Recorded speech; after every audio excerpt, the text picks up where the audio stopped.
जय श्री शेतकरी मित्रो, प्रश्न तुमचे उत्तर आमचे या सदरामध्ये आपलं स्वागत आहे। उत्तमराव दुधाटे यांनी एक कमेंट्स केलेली आहे की सर, वैदिक टेक्नॉलॉजीचा खर्च रासायनिक एवढाच होतो। उत्तमराव, मला तुम्हाला सांगायला खरंच आवडेल की एससीटी वैदिक मध्ये खर्चच होत नाही, त्याच्यामुळे तुम्ही त्याची तुलना कोणाबरोबरच करू शकत नाही। ज्याप्रमाणे डालडा आणि गीर गाईचं तूप या दोघांची तुलना किमतीमध्ये किंवा गुणवत्तेमध्ये कुठेच होऊ शकत नाही। डालड्याने आपल्याला मृत्यू ओढवतो, गीर गाईच्या तुपामुळे आपल्याला जीवन मिळतं, त्यामुळे या दोघांची तुलना कधीच कुठे होऊ शकत नाही।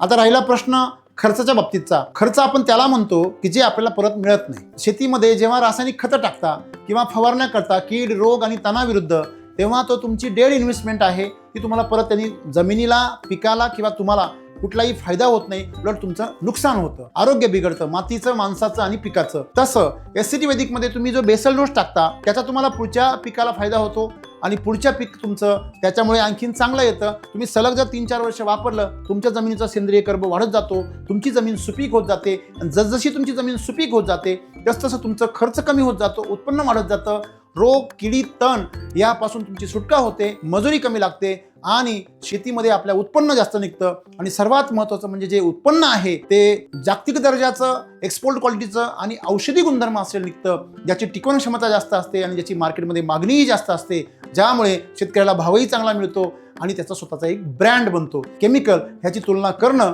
म्हणजे स्वतःच्या पायावर दगड मारणं। धन्यवाद।